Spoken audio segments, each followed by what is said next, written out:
Olá, sétimo ano. Olá, meus queridos. Tudo bem com vocês? Sim, eu estou bem, obrigada, viu, meus queridos? Eu peço que vocês já tragam um livro, que vocês já tragam o livro, o caderno, o livro de vocês aí posiciona no capítulo 3, né, para vocês ir acompanhando comigo a narrativa, a construção dessa aula. Pode ser, meus amores, caneta, caderno, né? Deixa tudo aí a postos. Prepare o ambiente mesmo como se vocês estivessem em sala de aula, tá bom? Ainda estamos vivendo esse momento, vai passar, né? Nós vamos nos encontrar, vocês vão pagar um lanche pra mim legal, né? Quando a gente voltar. Vamos lá, meus amores, nós vamos começar vendo as mudanças na Europa feudal, né? Aí eu fiz esse quadro, por favor, meus queridos, não é para decorar a data. Olha, o importante do conhecimento da história é você compreender o processo, tá? Eu coloquei as datas para poder facilitar, né? Tanto para mim quanto para vocês. Se vocês quiserem se situar, depois voltar, olha, tal movimento aconteceu nessa época, né? Então, assim, é apenas para a gente se situar mais ou menos no tempo e no espaço, tá bom, meus queridos? Não é para estar decorando. Aprendam o processo de mudança. O que foi essa mudança? O que tinha antes, durante ela, o que aconteceu, e depois, né, do século XV, né, que os historiadores começam a haver uma ruptura. O que está acontecendo? Entendido, meus amados? Posso continuar? Então, vamos lá. Contexto, o anterior, antes, né, eu denominei aqui. Mas, assim, eu coloquei a Idade Média, esse período que nós vamos estudar, ele está dentro da Idade Média, tá certo? Do medieval, do medievo, como queira, tá? No vestibular, prova, né? Colégio que vocês forem fazer, outro colégio, não sei. Qualquer prova pode cair Idade Média, medievo, medieval, é tudo a mesma coisa, tá? Ele foi dividido em dois grandes períodos. Foi dividido na Alta Idade Média, né? Que dura aí entre o século 5 e 10. Lembrando que sofre variações, alguns usam final do século 4, né? Enfim. E o outro período foi a Baixa Idade Média, né, que é onde a Europa ela goza de uma certa paz relativa, tá certo? De uma relativa paz aí, onde ela vai florescer aí as cidades, tá bom, meus amores? Esse período ele vai durar do século X ao século XV. Aí no século XV é só um marco para a gente começar. E quando terminar esse período, né? Lembrando, meus amores, que isso não é fixo, é para situar mesmo. De repente, a Baixa Idade Média ela ainda estava na modernidade, a modernidade na baixa, não é a baixa na alta, né? Então, assim, meio que coexiste, tá certo? Não é uma ruptura brusca, né? É um processo, lembrando. No século XV vamos ter a modernidade, assim que a gente termina a Baixa Idade Média, né? Aí eu coloquei esse século, o século XVII e o século XVIII, desculpa, né? Tá faltando num algarismo romano aí, mas é 18, tá bom, amores? Corrija aí no seu caderno. O Iluminismo, né? Século XIV, século XVI, o Renascimento, né? Então, assim, é só pra gente compreender esse momento, né? E aí, junto de tudo isso, meu povo, vai ter a Reforma, né? A Reforma Protestante lá com Lutero, a Contra-Reforma, né? Que a igreja, né, ela vai combater a reforma. Tivemos o humanismo no século XI, né? Então, assim, são processos históricos simultâneos, né, imbricados, entrelaçados, né, que foram gestados durante, né, o que alguns historiadores usam esse termo, né, o outono, né, da Idade Média, né? No livro de vocês não vai ter isso aí, né? Eu li outros livros, busco outras fontes, a gente está sempre buscando aprimorar o conhecimento para melhor servir. O Colégio Renascer, ele exige que os professores estejam sempre estudando e se aperfeiçoando, tá? Então, vamos lá. Vamos iniciar o capítulo, né, que tem um título. Eu tento preservar para facilitar para vocês, mas vocês podem usar outras fontes, outros livros que vocês tenham, tá bom? E agregar aí no conhecimento. Aqui é mais um resumo, uma explicação geral. O capítulo 3 são as mudanças na Europa feudal, né? Então, vamos ver algumas características, né? Aí eu quis iniciar esse momento dizendo da seguinte forma. Você consegue agora se imaginar aí sem o seu livro, esse livro, né, que nós estamos usando, eu sem o meu óculos, né, as meninas que usam óculos, Ave Maria, eu nem escuto se eu tirar meu óculos. O garfo, o talher, as universidades, as janelas das nossas casas, né, as universidades. Vocês conseguem se imaginar sem esse paramento, sem essas coisas? Pois é, eu também não, viu? Também não consigo.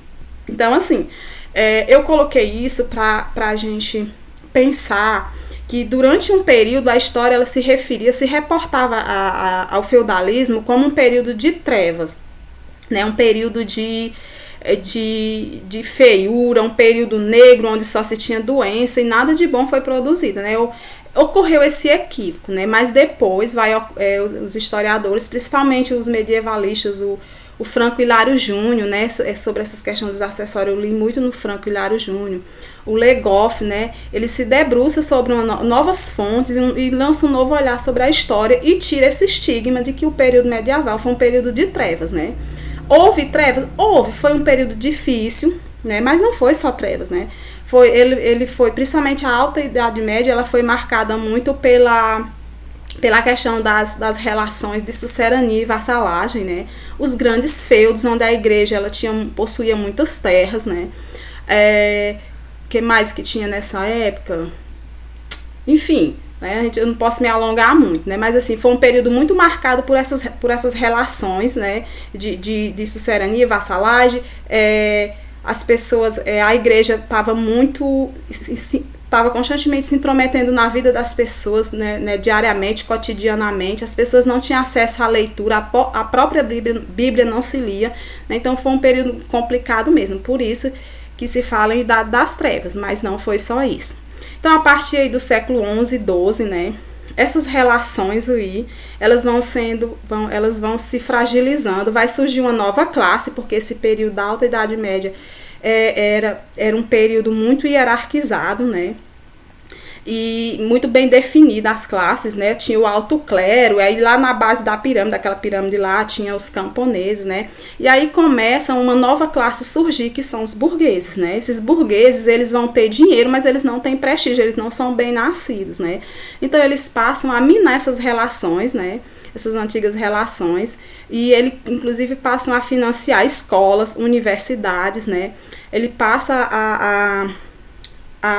essa nova classe, ela quer também aí poder, ela quer prestígio, né, além de dinheiro, e de fato eles estão por conta das relações comerciais, tá? Aí eles vão financiar a escola, né, porque na época as universidades elas eram dentro dos mosteiros, ela era para o clero, para os padres, dentro das catedrais, né? E aí eles começam a financiar universidades, né, fazer escolas, e aí tem uma primeira ruptura, né, a escola, ela não é mais dentro do mosteiro, né, ela se torna secular, digamos assim, né. As primeiras universidades, elas eram ambulantes, distante disso que nós temos hoje, da que eu estudei, que vocês daqui a pouco vão estar lá, né. Ela era ambulante, depois passa a ser em salas alugadas, e posteriormente elas vão ser prédios, né. A primeira foi a de Bolonha, né, primeira universidade europeia, no ano de 1088, essas universidades, a priori, o que se via nelas, professora? Só tinha essas 4 disciplinas, meus amores: o direito, a medicina, a arte, que posteriormente vai ser letras, e a filosofia.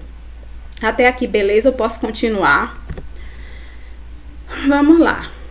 A partir do século X, XI, né, a Europa ela vai passar por significativas mudanças, né, Que mudanças foram essas? Primeiramente na questão da agricultura, né? O desenvolvimento de técnicas agrícolas, né? Deixa eu mostrar aqui, trazer aqui essas figurinhas. Gostaram aí? Foram mudanças na área da agricultura, né? A drenagem, a expansão de área de cultivo, as novas tecnologias, né? Como o arado, né? A substituição do boi pelo cavalo, que era mais ágil, apesar de ter pouca força, né? Mas cria-se mecanismo para melhorar isso. Né, o sistema bienal para o trienal, né, esse trienal separava-se na área 3, né, plantava um enquanto o outro descansava, tá certo? Os diques, derrubada da floresta, né, para novos plantios, e a difusão do moinho. Então, na Baixa Idade Média, tudo isso vai ocorrendo para que essas mudanças aconteçam, certo? Eu trouxe aqui essas figurinhas, eu amo, gente, figura do medieval, não sei vocês, mas eu amo. E essas cidades, como foi que como elas começam a acontecer, e o comércio, como é que foi mais ou menos isso, né? Então vamos lá para as características, né? O aumento populacional, né? Já não havia, né? A agricultura, a produção agrícola, ela se intensificou, E não havia mais uma necessidade de tanta gente na agricultura, né? Tinham novas técnicas, né? Houve um aumento populacional aí por conta dessas novas tecnologias, né? E uma parte dessa população, ela vai buscar outros meios de sobrevivência. Se aqui não tá dando, eu faço outra coisa, né? Assim que funciona, né? Então, eles buscaram outros meios de vida, como, por exemplo, né, migrarem para as cidades em busca, né, de outras possibilidades de ser artesão, mercadores e outras profissões, tá? Um outro fator também que vai contribuir com o surgimento da cidade e do comércio é a diminuição das invasões bárbaras lá na Alta Idade Média, lembra? Então, assim, essas invasões, elas diminuem, né? Aí tem também as cruzadas, então é um período de uma relativa paz, né? E todos esses fatores eles vão convergir para que apareçam as cidades e que elas tenham um revigoramento, né? Aí a troca de produtos, inicialmente começa uma troca de produtos, né? No meio, entre eles, né? Por meio do escambo ali, troca um alimento. Eu planto feijão, o arroz e você cria o pato, eu troco o meu feijão com o seu pato, né? E assim vai. Depois essas trocas elas vão meio que se intensificando, sai desse meio aí, vai para a cidade, você troca o alimento pelo sapato, eu tenho a farinha, mas eu não tenho o sapato e a gente troca, né? E por fim vai desencadear aí um comércio interno, local, e depois ele vai se expandir, essas relações elas vão se intensificar na vida urbana e o comércio sai para longas distâncias. Tá certo? Só para ilustrar essas longas distâncias, olha como o comércio vai. Aqui são as principais rotas que eu trouxe para ilustrar como que esse comércio local, interno, ele vai para longas distâncias, né? Aí tinha principalmente da cidade de Itália, pelo mar Mediterrâneo, certo? Do sul ao norte, de uma ponta a outra da Europa, e também nas cidades do norte da Europa vai ocorrer. Essas são as principais rotas. E dentro desse contexto, né, não menos importante, aliás, muito importante, né, ocorreram as feiras. E as feiras, meus amores, nem de longe elas pareciam com o conceito de feira que nós temos hoje, né? Essas feiras, elas duravam em média de 15 a 60 dias, né? Elas aconteciam de 1, 2, no máximo 3 vezes por ano, né? Dentro dessas feiras tinha de tudo, era uma verdadeira bagunça, né? Que eu digo assim, bagunça entre aspas, tá? Porque tinha de tudo, né? E aí também surgem os futuros banqueiros, que são os cambistas, devido à questão de algo custa um preço, outro custa outro, e tinha essa troca de moeda, porque vinha gente de vários locais para essas grandes feiras na Europa, tá certo? Lembrando, meus queridos, que o mundo não era só Europa. Eu tô falando Europa porque a nossa história ela é de matriz europeia, né? Mas tem o outro lado, né? Além do Ocidente existe o Oriente, mas nós somos contemplados com a história europeia, tá bom? Eu trouxe essa figura para a gente analisar um pouquinho sobre a questão das feiras, né? Eu trouxe assim para a gente fazer uma análise. Aí eu convido você aqui a se aproximar, né? Vamos nos aproximar aqui e vamos conversar, né? Tu percebe quando eu falei da verdadeira bagunça, né? Entre aspas. Olha aqui, ele vende verdura, nabo, eu acho, né? Junto com o queijo, junto com o alho aqui. Aí tem outra coisa aqui, não sei o que é direito. O pato aqui, o pato vivo, pão, provavelmente aqui são vinhos, né? Algum vinho, alguma bebida, bolsas. Aqui ele vai levando um barril, aqui levando uma saca, provavelmente de algum alimento, farinha, né? Possivelmente. Aqui, não sei se vocês perceberam, mas é como se fosse a entradinha, provavelmente sei lá, tipo uma barbearia, né? Onde os homens iam lá fazer a barba, o cabelo, né? Não sei. Aqui são tecidos, né? E aí a gente pode, só pra gente ilustrar aquilo que eu tava dizendo, pra gente ter assim uma noção, por menor que seja, de como eram essas feiras. Então, se tinha de tudo se comercializava, né? Desde alimento a animais. Tá, beleza, galerinha? Posso continuar, 7º ano?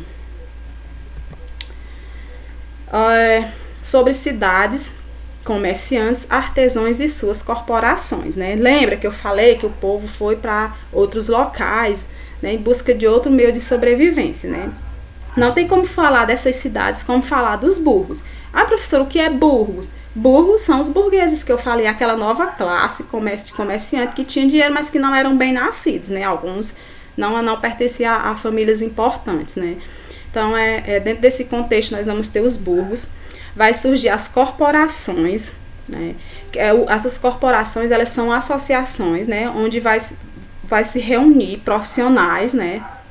Os profissionais se reúnem, tanto eles se organizam contra a concorrência, como também era era um amparo também. Quem pertencia a essas corporações sabia que na velhice teria amparo na sua velhice, né? Aí eu pensei, sabe o que? Que talvez aqui esteja, eu pensei que eu achei muito parecido com o INSS hoje, né? Assim, bem de longe, né? Mas aqui a gente já percebe esse primeiro cuidado com a velhice, né? Talvez esteja aqui o gênese, né, disso. Continuando, os artesãos, eles tinham, não era ser artesão, por ganhar dinheiro, por ter, não, o artesão, ele tinha toda uma simbologia por trás dos artesãos, das oficinas de artesão. Não era simplesmente você, eu quero fazer aqui minha oficina. Não era assim, tá? Primeiro que tinha as corporações, né, tinha aí essas relações dentro das corporações, mas a pessoa, primeiramente, antes de ser um artesão, antes de ter sua oficina, né, esse jovem, esse adolescente, ele ia ser aprendiz, né, que é bem parecido, né, sem cometer anacronismo, meu povo, mas é só pra gente entender, né, com o estagiário hoje, né, inclusive nós temos alguns estagiários aqui no Renascer, né, acho bem interessante. Então, o aprendiz, ele começava a vida dele como aprendiz, ele trabalhava pelo alimento, pela moradia e alguma peça de roupa, né? Então, esse jovem, ele ficava um período nessas oficinas. Eu tenho uma figurinha legal. Aí, ó, que legal, tá vendo? Então, ele ficava aqui nessa oficina, né? Aqui provavelmente é o mestre aqui, e aqui são os aprendizes, né? E depois de um tempo, ele era submetido pelo seu mestre a fazer uma prova. Caso ele passasse nessa prova, aí sim que ele ia receber o seu salário, né, o seu rico salário. E aí ficava 7 anos mais ou menos trabalhando nesse ofício e era submetido novamente, né, após 7 anos, a uma nova prova. Que prova seria essa? Ele tinha que produzir, fazer a obra-prima, né? Aí sim, caso ele conseguisse, né, tivesse lá dentro dos parâmetros estabelecidos, né, ele concluiu isso com sucesso. Agora sim, beleza, tá aqui seu dinheiro e você já pode abrir sua oficina, né? Então, aí sim, aí começava de novo o processo, né? Ele se tornava um mestre que, por sua vez, iria receber o seu aprendiz, né? Aí começava todo esse processo novamente, né? Veja como é interessante e rico, né? Eu queria, né, nós já estamos caminhando para o final da nossa aula. Eu deixo aqui nesse slide, eu estou deixando aqui a correção da nossa atividade número 1, tá? Tem as respostas aí. Lembrando que a primeira é de cunho pessoal, né? A primeira e a sexta, elas são respostas pessoal, que, né, você vai ler e vai produzir esse texto aí, tá certo? Eu quero agradecer meus alunos, meus queridos 7º ano, pela atenção, pela paciência. Eu peço assim que vocês... eu sei que é difícil estudar quando a gente está vivendo um período assim de reclusão, né? Mas é possível. Pede ajuda o pai, a mãe, pode me pedir ajuda, né? Eu tô aqui para ajudar. E vamos tentar fazer as atividades, estudar, ter uma rotina de estudo. Isso é muito importante, né, para que vocês comecem esse processo de estudar, né, de ter essa rotina dentro de casa, tá? Beleza? Eu posso contar com vocês, meu povo. Vamos ajudar aí o pai e a mãe. Se não souber, pergunta mesmo. Faz igual o menino da tirinha. Pai, ô pai, ei, né? Então, eu quero dizer para vocês que a nossa próxima aula, né, nós vamos continuar com esse capítulo 3, né, nós vamos finalizar ele só na próxima aula. Quero dizer que consta na agenda de vocês lá na plataforma a atividade que vai ser no livro, então vocês podem acessar lá, que lá vai ter a página de atividade no livro, tá certo? E eu quero encerrar esse momento com uma frase de um grande homem, Dom Helder Câmara. Ele diz o seguinte: a melhor maneira de ajudar os outros é provar-lhe que são capazes de pensar, né? Então, eu encerro com esse momento, né? Sei que vocês são capazes de pensar, de estudar, de ter um pensamento autônomo, de fazer suas análises e de compreender, inclusive, todo esse momento que nós estamos vivendo, né? Lembrando, galerinha, né? Eu acho que eu até já falei para vocês. né, que sobre a epidemia não é só esse período, né, a nossa história, a humanidade, ela é marcada pelas epidemias, pelas doenças, tá bom? Inclusive esse período que nós estamos estudando, vendo, né, na Alta Idade Média teve a Grande Peste, né, a doença da peste foi uma doença terrível, dizimou muita gente na Europa, né, e as pessoas passaram e nós vamos passar, né, então esse é o meu alento e essa é a minha, é o que eu posso contribuir, tá bom, meus amores? Então vamos estudar, tá? Fiquem com Deus. Muito obrigada. Tchau, tchau.